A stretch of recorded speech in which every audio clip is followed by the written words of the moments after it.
Hello and welcome. My name is John. I am the curate here at Christchurch, Southwark. For this year's season of Advent, we will be drawing on a collection of work called Temenos, a collection from the artist Ric Stott and poet Ian Adams, which incorporates 10 paintings and poems exploring the idea of threshold space. Over the coming weeks, we will be reflecting on 4 particular pieces from the project, which was originally released back in 2017-2018. We will be exploring how each art piece and poem might reflect the significance of the season of Advent, perhaps more than ever given the year that has passed. I'm delighted to be joined by both Ric and Ian to discuss the work this afternoon. Good to be with you.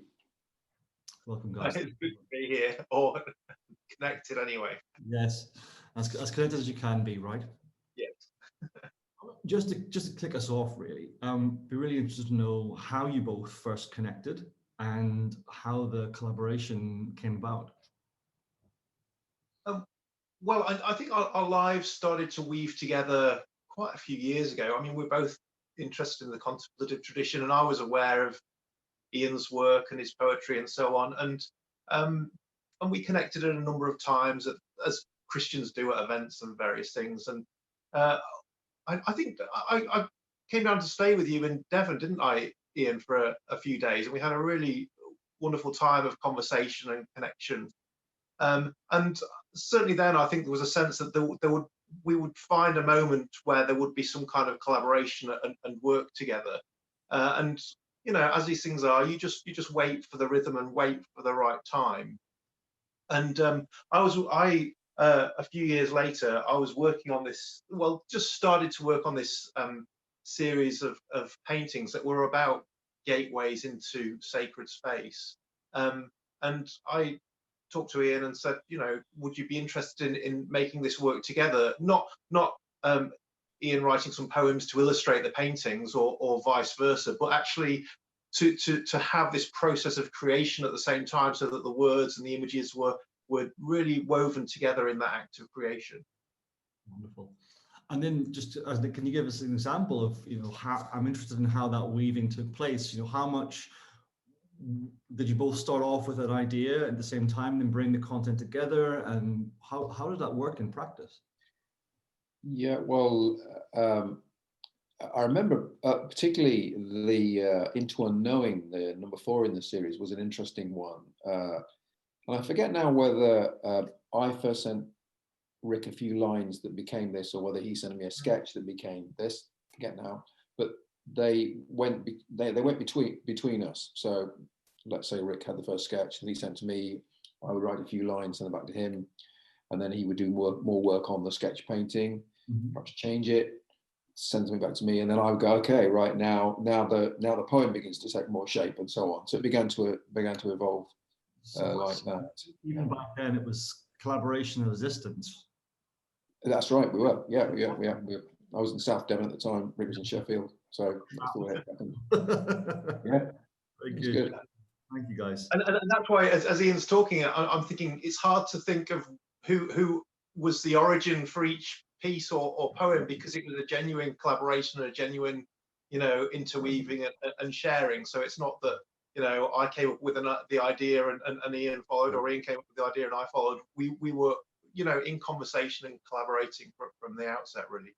Yeah, and I was going to say about Into Unknowing, the number 4 in the series, was an interesting moment for me, because Ric had begun to do some work on an icon presentation, and then it looked like he was defacing it. I don't know whether you remember this, Ric, but I found that quite hard, because I love icons. I pray with icons. So I was a bit taken back. What am I going to do with this? But then that became a meditation on unknowing, and actually that was a very rich thing. So Ric wasn't trying to harm the icon, but I interpreted that as a sense of our our struggle to understand, to know, and to be known. And it must have been quite difficult as well, in terms of being vulnerable with each other, testing the boundaries. You know, as you say, Ric did something with the art that felt could have been interpreted as a, you know, doing something you wouldn't normally do to an icon, but there's something being comfortable with each other enough to allow that creativity to flourish. Must have been quite difficult.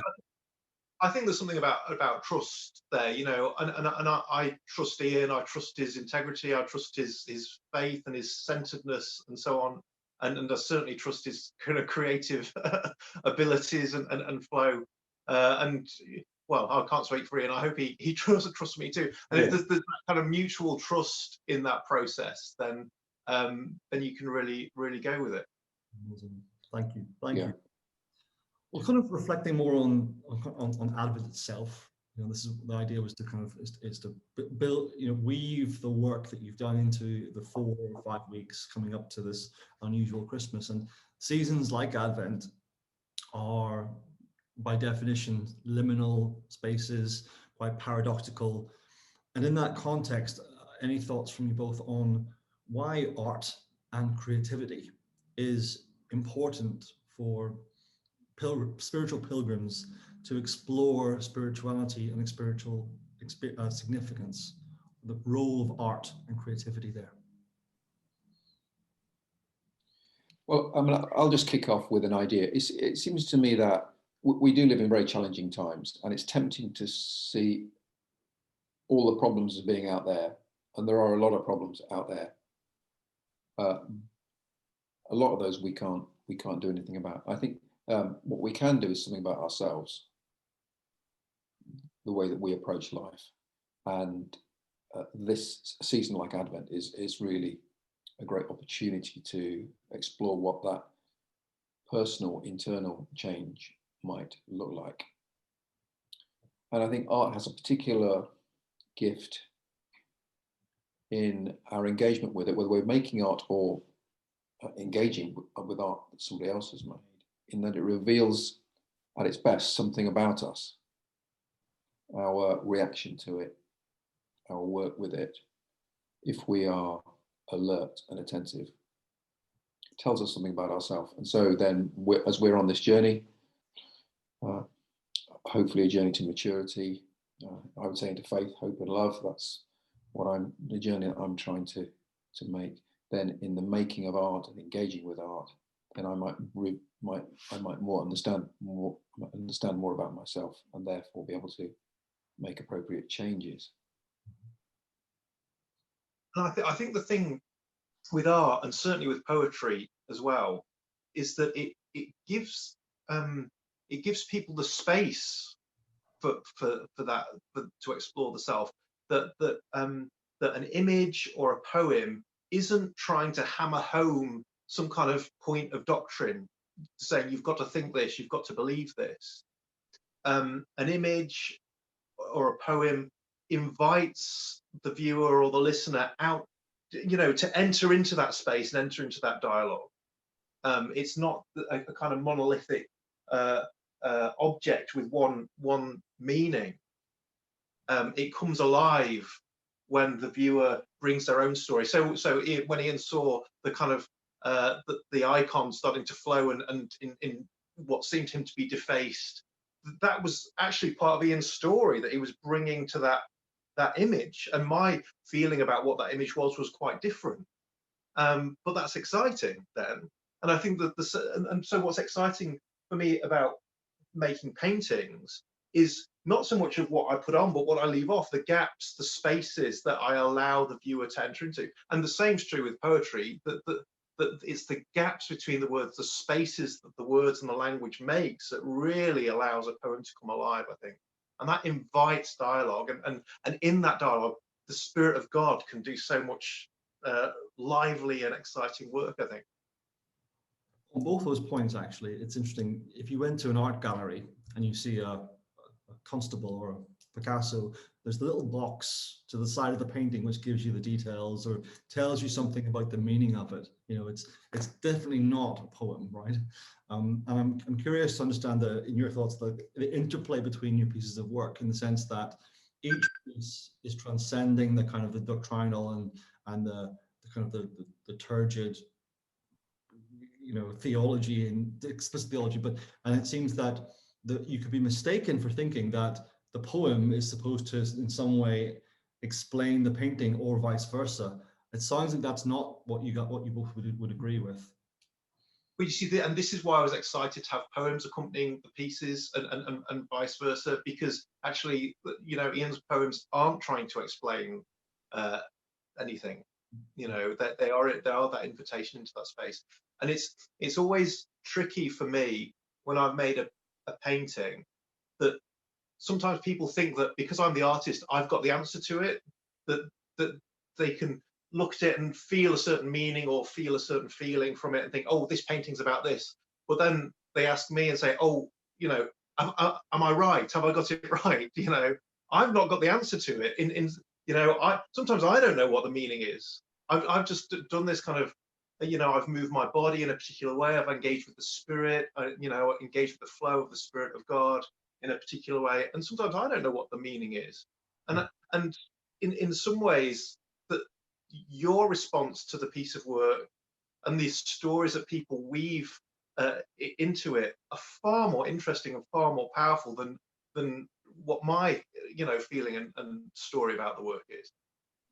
So there's no fixed answer. You know, the images are alive with all these potential meanings. Thank you. Thank you. And in terms of, you know, in terms of advice, we're having the four selected paintings presented, and particularly on this on consecutive Sundays. When people are kind of, and we're hoping, given lockdown, to have a physical presence too, of course, allow people to come in to the church on certain days at certain times, adhering to all the regulations, of course, for, you know, complete safety.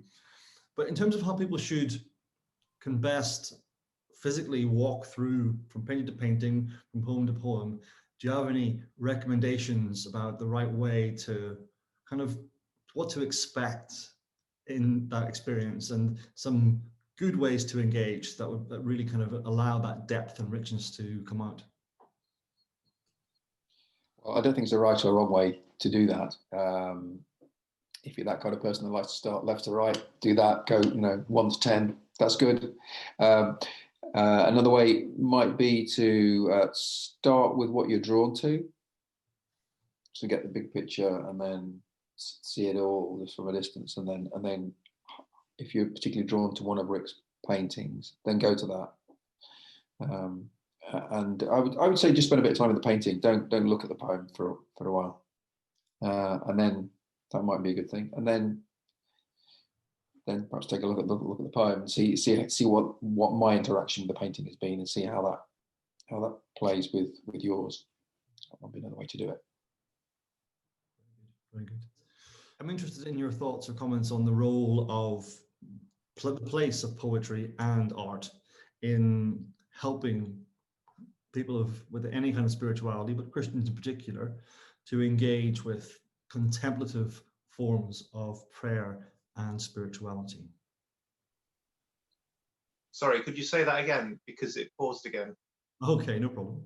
I'm interested in your thoughts and comments on the role and place of poetry and art to enable and support Christians to engage in contemplative forms of prayer. Well, perhaps I'll kick off.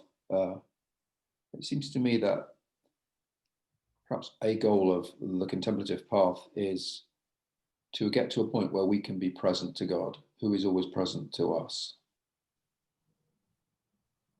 But that's a daily task and a lifetime's work. And we need some ways to help us to do that. Now, I think art can help in that regard. Perhaps almost the first step is for us to say what needs to be said. We've all got questions and stuff going around within us, and those need to be given space before we can get to a point where we can just be truly present. So perhaps, again, engaging with art, engaging with poetry, certainly from a creative point of view, writing. I write to understand. I write to understand what's going on in here and out there, and that's a really important step in the process in becoming aware. But then almost able to set that aside and go and become more still, more centered, and more open to the possibility of God, open to the possibility of encounter. So I think in some ways it acts as a way in. Thank you. And I think, I mean, that contemplative space is the space, that place of pure connection and pure presence. And it's a space that is totally beyond words and even kind of conceptual frameworks of who God is and who we are and all of that. And so all kinds of mystical and contemplative traditions throughout the centuries have all kinds of techniques to lead us into that space. And I think that's what all these kind of countless traditions and rhythms are for, to lead us down that path into that space of the place of unknowing, where we are paradoxically fully known. And I think poetry has a wonderful way of doing that. Again, that paradox, it's using words to get us to the place beyond words. And painting too, for me, painting is my way of praying. When I've run out of words, I've run out of concepts, and actually I can start to move with my body and the gesture of the body. And again, I think that the role of the body in contemplative prayer and contemplative spirituality is really important as well. And there's something about painting an art like this that is a fully embodied aspect of who we are. And so these are just little gateways and pathways into that space of stillness.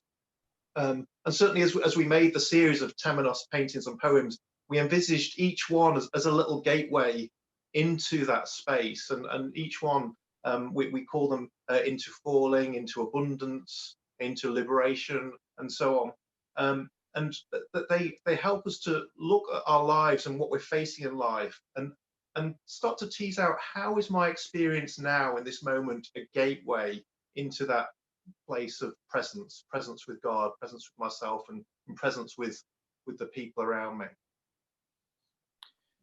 Yeah, something just struck me as we were talking then about words. Certainly with the poems, I find in writing a poem, it begins to take shape actually when I start stripping words out. So I go from a lot of words to less words to try and find the right words.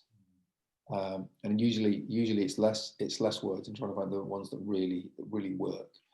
Trying to find more space, to go back to what you were saying, Rick. I don't know whether you ever find, Rick, in your painting, whether you put a lot on and then you start stripping layers away, or. And it's really hard. It's really hard to do it, because you and the same will be true for the way you've crafted your words. You know, if I've done a drawing or done a painting and worked so hard on it, actually it becomes more interesting if I then obscure or blur it or smear it out. That's weirdly, that's when it suddenly comes alive. And you know, I might have spent a whole day, you know, getting a handwrite or whatever, but it's only when you take the risk of saying, okay, I'm going to sacrifice this, and in that, I don't know what you'd call it, that move towards obscuring or taking the risk of not knowing what's going to happen, or taking the risk of losing definition, then suddenly it springs to life somehow. I like that. I like the idea of, you know, the taking the courage to take the risk, to lay aside things that you thought were, you still might think are, you know, super important or beautiful, or the part of what you've done, but really having that faith and that confidence to allow things to be let go. I think that's quite a important lesson in the times we're living in right now. And I think and I think it's to do with kind of trusting the spirit, trusting the viewer, and it's saying, you know, I don't need to make a painting or a drawing that tells you, the viewer, everything you need to know. You know, if I obliterate some of it, then I'm giving you space to bring your own story to it. Thank you. Thank you. The final theme I thought we'd have a chat about is sort of Advent itself. And Advent, as we mentioned, is a time of waiting, waiting in hope. And the theme that we're sort of adjusting and using for our Sundays in Advent here at Christchurch is waiting in hope through dark times, acknowledging that it's particularly difficult right now for hundreds of millions, not simply millions, hundreds of millions of people around the world, and acknowledging that. But I'm just curious to know, in terms of the work that Temenos was and is, and the paintings that we're going to be kind of engaging with, the message that, you've already said you don't want to define what message comes out of it, but I guess what will be your hopes that people might come away with, given the dark times that we're in, that the works that the poems and the pieces of art might kind of be signposts and lead the way towards, if not define completely. If that makes any sense. Yeah, well, the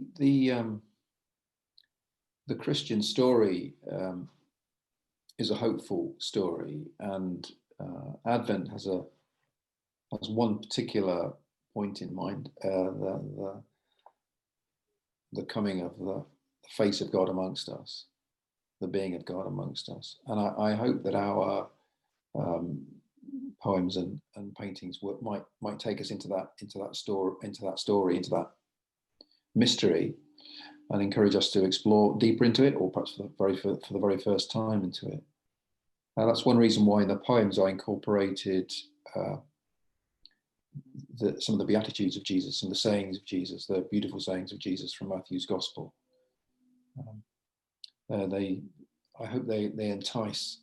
They give a flavour of what hope looks like. These are dark times, but I think they are given to us as, certainly as a task, and maybe as a gift as well. It's very difficult. It's a dark gift, but we, in the sense that we've got to do something now. We've got to participate in Christ's transforming mission to the world. And okay, let's do that. Let's get involved in that.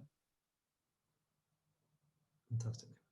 And as each of the paintings and poems is a gateway into sacred space, they don't shy away from the dark moments. So there are images that deal, and poems that deal with grief and loss and falling and loss of control, and all of those can be, if we hold them in a particular way, have the potential to be gateways into sacred space. And I hope that these works kind of start to provoke those questions and moments of, okay, we are in a really difficult times, and things seem to be falling apart, and things that we thought was solid ground and not solid ground.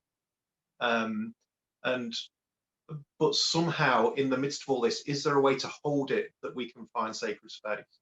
And just to pose that question to people. Great question. Great question to leave us off, I think. Unless you have any other things you'd like to discuss, we can cut this in and out from the video. Well, the painting that's behind Rick at the moment, I love that. I love that painting, and I hope that people, when they engage with Rick's painting, there will get that sense of hope and joy. There's a fragility to it as well. It brought back to me, as I was writing the poem, the memory of holding a butterfly. We've probably all done that on a summer's day, just cupping a butterfly in your hand, and what that's like, the fragility of that. And I think in the poem I'm wondering who's doing the holding, who's being held, and who's doing the holding. And so I think that's, dive into these paintings. They're full of possibility and joy, I think. Thank you. Well, I'm very much looking forward to diving into both the paintings and the poems when they arrive here in the coming weeks, and hopefully we'll see one or both of you in person. If not, I'm sure we'll meet in person eventually. But thank you very much for your generosity in supporting us with this use of your work and your time today to talk with us. But we'll our pleasure, privilege. Thank you. Have a good afternoon.